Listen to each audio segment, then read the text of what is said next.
Oh wow, check that out.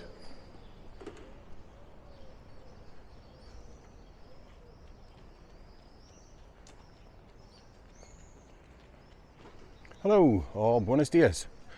Today we are in the medieval Spanish city of Burgos. It's in the northeast of Spain. And just behind me is Burgos Cathedral, which is about 800 years old, I think. And those of you who are Charlton Heston fans will remember the film El Cid. Well, that is where El Cid's tomb is.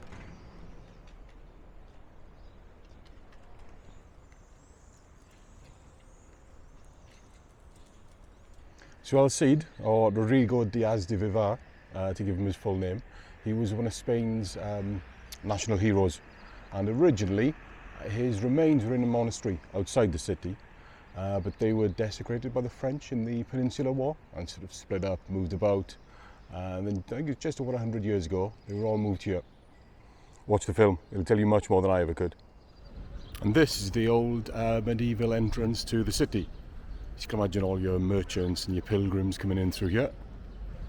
And pilgrims because Burgos is on the Camino de Santiago, which is like a network of pilgrimage routes through Europe, all leading to Santiago de Compostela, which is somewhere else in Spain, and Burgos is on that route. Let's go and explore some of the old town.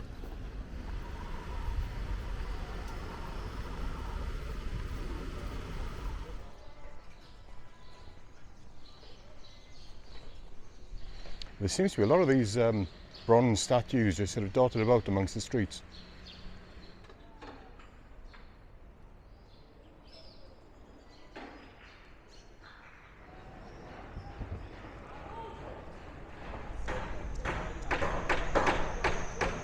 And as we're in Spain, there had to be one somewhere, right? El Toro.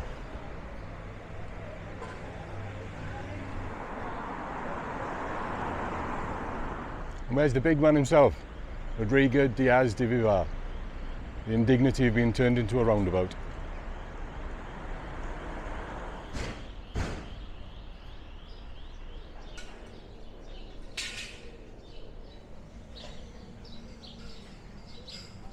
We're coming back to where we started. This is the medieval gate right in front of us. Let's just swing a left, go down and have a look at the river. Oh, that looks pretty idyllic, doesn't it? There must be a way down there. Well, if there is, it's not easy to find. Okay, I'm giving up. I know there's a way down because I've seen someone walking a dog down there. I've walked a good way up and down the river and I can't see any steps or anything. Just admired it from the banks.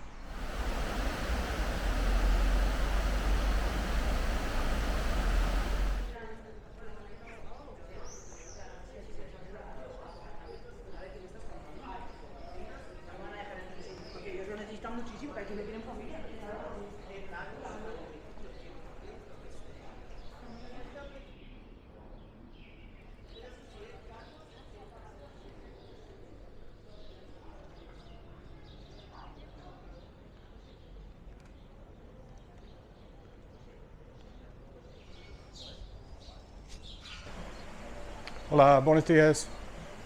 Buenos días, dígame. Un café American, por favor. I'll just finish this coffee and then there's one more place that I need to check out. Here is the best place to see the city.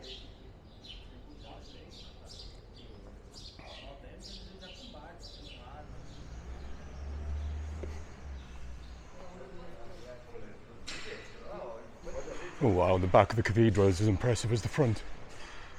Up we go again. So it's about 30 degrees at the moment and I could do without all these steps. Yay, more steps. I should have done this bit first thing this morning. Not when the sun is up. Okay, yeah, that walk was worth it.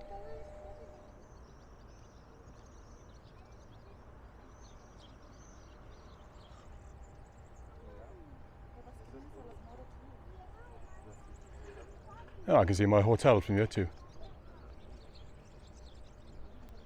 Okay, I think I'm walking up to the castle. And thankfully, it's in the shade. Okay, so here's the castle. It doesn't look as if you can get in, unfortunately.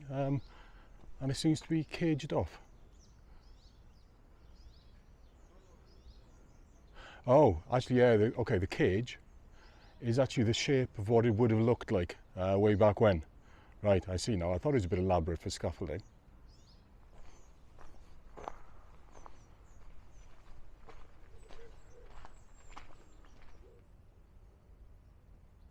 Okay, that's the best view of the inside I can get, I'm afraid, through the gate. I think it is open to the public at points. I mean, there's a little bit in there, so one would assume so. Just not today, unfortunately. So the castle is medieval, or was rather. It was taken over and refortified by the Napoleonic forces in the Peninsular War, and then besieged and taken over by the British. And here's a plaque in remembrance of the units whose men fought and died anonymously for possession of the fort in October 1812. And there you got the French forces under General du Breton, and the British under Lord Wellington. I'm afraid all my knowledge of the Peninsular War comes from reading sharp novels, so I can't tell you too much about it. Although I didn't see the 95th Rifles or the South Essex on that list. Hello, it's Future Wayne here. Don't listen to anything I just said. Something felt wrong, so I looked it up. So Wellington did besiege the fort, but the French pushed him back each time. He didn't actually take it over. So there you go, never listened to me. And eventually, the British forces had to retreat. Score one for the French. I'm imagining down there somewhere towards the city, you'd have the Wellington's guns just bombarding the walls for days on end. And I suppose the order was given to attack, and the army's rushing up the hill. I mean, I walked up the hill and I was moaning about it. You know, thousands of men all doing the same, and guns and shot raining down on them.